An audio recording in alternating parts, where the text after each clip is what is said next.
तू जो भी काम करता है वो सारे उल्टे पुल्टे हैं। तेरे तो सारे डिसीजन गलत ही होते हैं। तुझसे आगे तो वो निकल जाएगा। तू तो फेंको चलते, तुझसे कुछ नहीं हो पाएगा। तू तो हाफ।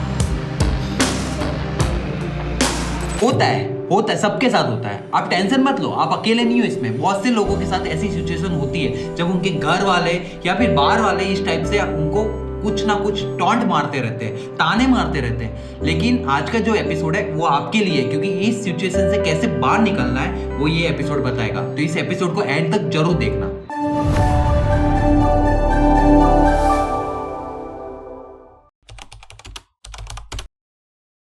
मैं हूं तुषार मालवीय, आप सबका स्वागत करता हूं 700 दिन 700 श्लोक 700 XM practical Bhagavad Gita series के अंदर। जैसे कि अभी तक आपने देखा कि जो दुर्योधन है वो पांडवों की छोटी सेना को भी बड़ी सेना बता रहे थे, उनके महारथियों के नाम गिना गिना के गुरु द्रोणाचार्य से। आज के इस एपिसोड के अंदर संजय उसी क्वेश्चन का आंसर देते हुए ये श्लोक बोलते हैं, अस्माकं तु विशिष्टा ये तान् निबोध द्विजोत्तम नायका मम सेनस्य संज्ञार्थम तान् ब्रवीमिते। तो यहाँ पर जो दुर्योधन है अब पांडवों के महारथियों के नाम गिनाना स्टॉप कर रहे हैं। अब वो गुरु द्रोणाचार्य से अपनी सेना यानी कि कौरव सेना के जो महारथी है उनके नाम गिनाने की बात करने जा रहे हैं। पहले उसकी बात कर लेते कि पांडव सेना के नाम अभी तक क्यों गिनाए। तो देखो, पांडव सेना के पीछे तो ये इंटेंशन था कि पांडव सेना भले छोटी है लेकिन उनके महारथी बहुत ज्यादा स्ट्रांग है, इसीलिए गुरु द्रोणाचार्य उनको हल्के में ना ले और अपनी पूरी शक्ति से उन पे हमला करे।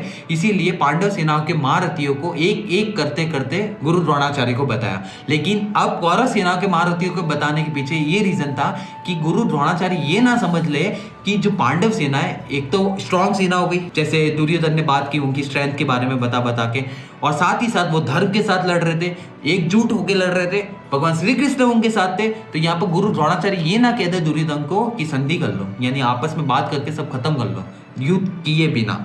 लेकिन दुर्योधन तो युद्ध के बिना कुछ देना ही नहीं चाहते। जैसे पहले एपिसोड में ही बताया था कि इतनी सुई की नोक जितनी जमीन भी देने से इनकार कर दिया था बिना युद्ध के। इसीलिए यहाँ पर दुर्योधन ने एक षड्यंत्र रचा। यहाँ पर उन्होंने क्या किया कि अब कौरव सेनाओं के महारथियों के नाम बताना चाह, ताकि ये बता सके कि जो हमारे महारथी यानी कौरव सेना के महारथी वो भी कम नहीं है, वो उनको हल्के में मत लो, वो भी टक्कर के है। जितने भीम और अर्जुन है ना वैसे के वैसे हमारे भी यहाँ पर जो महारथी वो इतने ज्यादा स्ट्रांग है। तो इस तरीके से पूरा पूरा षड्यंत्र रचा दुर्योधन ने गुरु द्रोणाचार्य के सामने। आई होप आज का एक्सप्लेनेशन आपको पसंद आया होगा। तो अब चलते हैं लर्निंग पोर्शन की तरफ। तो अभी तक जैसे हमने देखा कि एपिसोड 4 से लेके एपिसोड 6 तक जो दुर्योधन थे उन्होंने पांडव की छोटी सेना के महारथियों के नाम गिनाना स्टार्ट किया था, और आज के एपिसोड के अंदर उन्होंने अपने सेना के महारथियों के नाम गिनाने की बात की गुरु द्रोणाचार्य से। तो यहाँ पर बेसिकली हमको दो चीज़ें समझने जैसी है। पहली चीज़ ये समझनी है, जब भी प्रॉब्लम हमारे लाइफ के अंदर आती है, चाहे वो प्रॉब्लम कितनी भी बड़ी क्यों ना हो, कितनी भी छोटी क्यों ना हो, या फिर कितनी भी बड़ी क्यों ना हो, तो उस प्रॉब्लम का हमको वीक पॉइंट फाइंड आउट करना है।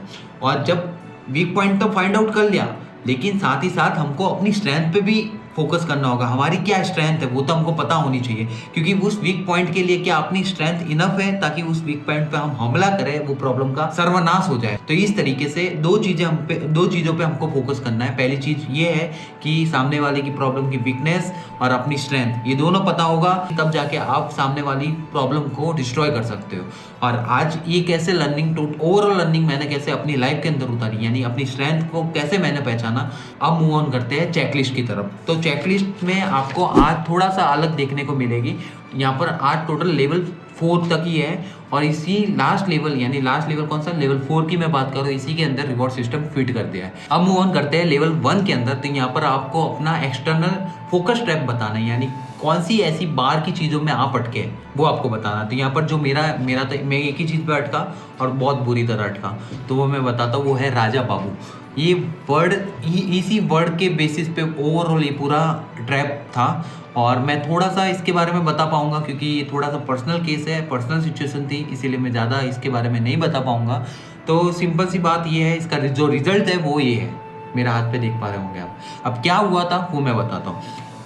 तो राजा बाबू का बेसिक मतलब ये था कि राजा की तरह जिंदगी जीना, ठीक है, राजा की तरह जिंदगी जीना। तो ये तो वर्ड तो अच्छा वर्ड हुआ, लेकिन इसको नेगेटिव वे में बोला गया था। और बहुत बड़ी इसके पीछे महाभारत हुई थी। फिर आपको पता ही है कि मैं बहुत गुस्सा करता हूँ, बचपन से गुस्सा करता है, ये मैंने प्रीवियस एपिसोड में भी बताया रखा है आपको। तो ठीक वैसे ही मेरे को गुस्सा आया। मेरा जो गुस्सा होता है वो बहुत कम टाइम के लिए ही होता है, छोटे ड्यूरेशन के लिए होता है। जैसे गुस्सा आया तो 2-3 मिनट के बाद मैं वापस से वैसे ही नॉर्मल इंसान बन जाऊँगा। लेकिन वो गुस्सा इतना खतरनाक होता है कि सब खत्म हो जाए, कि गुस्से में इंसान काबू खो देता है। ठीक वैसे ही मैंने अपना काबू खोया, और जब गुस्सा आया तो फर्नीचर को एक घुसा मारा जोर से मैंने। ठीक वैसे ही वो फर्नीचर का जो मटेरियल होता है, लकड़ा वगैरह, वो घुस गया अंदर और ब्लड निकलना स्टार्ट कर दिया था। तो इस तरीके से ये पूरी वर्स्ट सिचुएशन बन गई थी मेरे केस के अंदर, आज के इस ट्रैप के अंदर।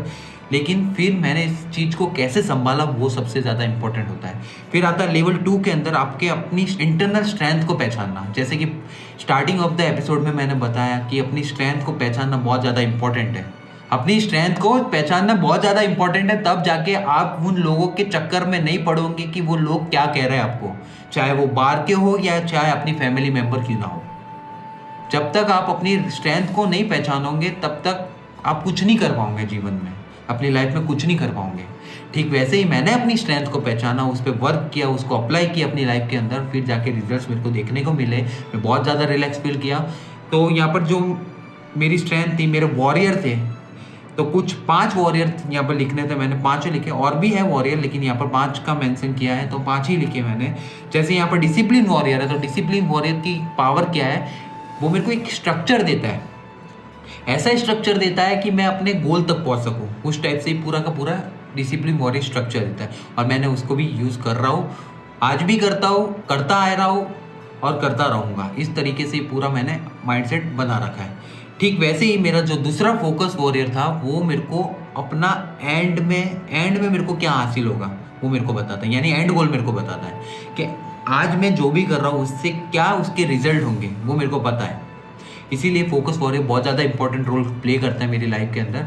अब आता है तीसरा जो वॉरियर है, वो है कंसिस्टेंसी वॉरियर। अब कार होती है, गाड़ी होती है, उसको चलाने के लिए फ्यूल चाहिए। ठीक वैसे ही कंसिस्टेंसी वॉरियर मेरे को फ्यूल देता है। रोज अपने रिचुअल्स फॉलो करना, अपने रिचुअल्स को डेली फॉलो करता जाना, ताकि मैं अपने उस एंड गोल तक पहुंच सकूं। तो ये कंसिस्टेंसी वॉरियर मेरा मेंटेन कर जाता है ये पूरी चीज़ें। अब आता है हार्डवर्क वो एक्स्ट्रा पावर्स होती है, एक्स्ट्रा एफर्ट्स होते हैं जो मेरे को लगाने होते हैं, ताकि और ज़्यादा पास में अपने गोल तक आऊँ, फास्ट आ सकूँ, मतलब बहुत तेज़ी से वहाँ तक पहुँच सकूँ। इसीलिए हार्डवर्क वॉरियर इधर है।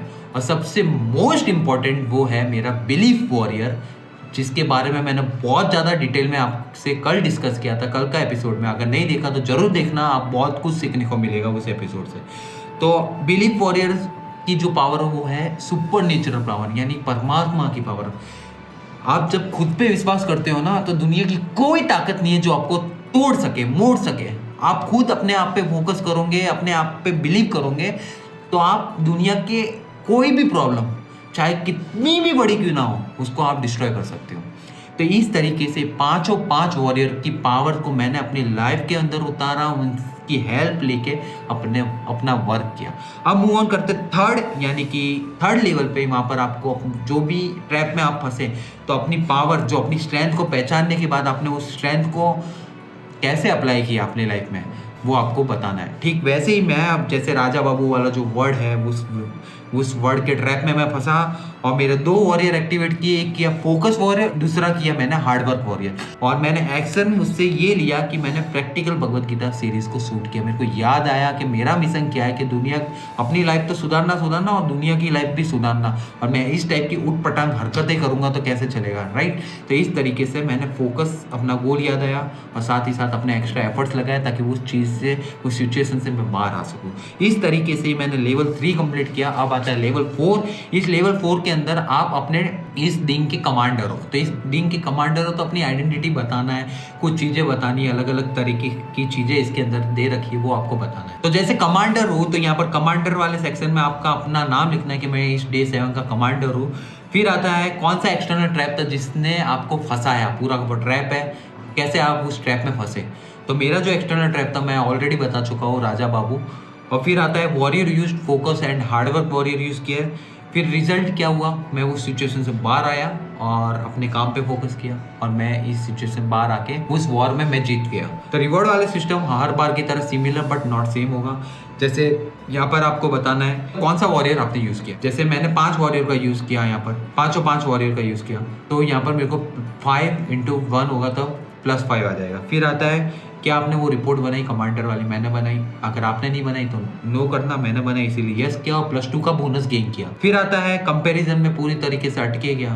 मैं आपको पहले से बताते आ रहा हूँ कि मैं कंपेयर कभी नहीं करता किसी के साथ। मैं हर एक इंसान अपने आप में यूनिक होता है, ठीक वैसे ही मैं अपने काम में यूनिक हूँ, जो कि आप देख ही रहे हो। मैं आपके सामने ये practical Bhagavad Gita series daily video आप तक पहुंच ही रही है। अगर अच्छा लग रहा हो तो लाइक शेयर कमेंट करना मत भूलना, चैनल पे नए हो तो सब्सक्राइब जरूर करना। अब मूव ऑन करते हैं टोटल कॉइन अर्निंग। इस तरीके से मैंने +7 गेन किया। और फिर आते हैं end of the day reflection, जहाँ पर एनालिसिस होती है चेकलिस्ट की, जिससे आपको ये पता चलता है कि आपने जो भी किया वो सही किया और कहाँ गलती रह गई और क्या इंप्रूव करना है वो आपको सब बताना है। यहाँ पर 3 क्वेश्चन दे रखे हैं, तो पहले क्वेश्चन पे चलते हैं। सबसे स्ट्रॉन्ग एक्सटर्नल ट्रैप क्या था? मेरा एक ही ट्रैप था और सबसे स्ट्रॉन्ग भी था, वो था राजा बाबू वाला वर्ड। फिर आता है तुमने कौन सी इंटरनल वॉरियर पावर यूज़ की। तो मेरी जो वॉरियर थे वो थे फोकस और हार्डवर्क। तो उनकी जो इंटरनल पावर थी वो ये थी कि अपना एंड गोल पता होना चाहिए और कौन से एफर्ट्स एक्स्ट्रा एफर्ट्स लगाने हैं ताकि उस एंड गोल तक पहुंच सकूं। वो 2 इंटरनल पावर मैंने यूज़ की। फिर आता है क्या तुमने अपनी सेना पर भरोसा किया या फिर सिर्फ दुनिया को देखते रहे। मतलब आप सिर्फ और सिर्फ दूसरी जगह पे ध्यान रहा या फिर अपने काम पे भी फोकस किया, अपने रियल स्ट्रेंथ को भी यूज़ किया आपने, वो यहाँ पर बताना। तो 101% मैंने अपने सारी वॉरियर को यूज़ किया, उनके इंटरनल पावर को यूज़ किया और इस तरीके से मैंने पूरा का पूरा चेकलिस्ट ख़त्म किया। और हर बार की तरह इस बार भी एंड ऑफ द चेकलिस्ट के बाद एक फाइनल वॉरियर शाउट आउट होता है, जो हर बार की तरह मैं लाउडली इसे विक्ट्री शाउट की तरह बोलता हूँ। मुझे दुनिया के वॉरियर्स नहीं गिनना, मुझे अपनी सेना को जगाना है। मैं कंपैरिजन में नहीं, स्ट्रेटेजी में जीतूंगा। तो आज का ये चेकलिस्ट तो मैंने पूरी तरीके से अपनी लाइफ के अंदर उतारा।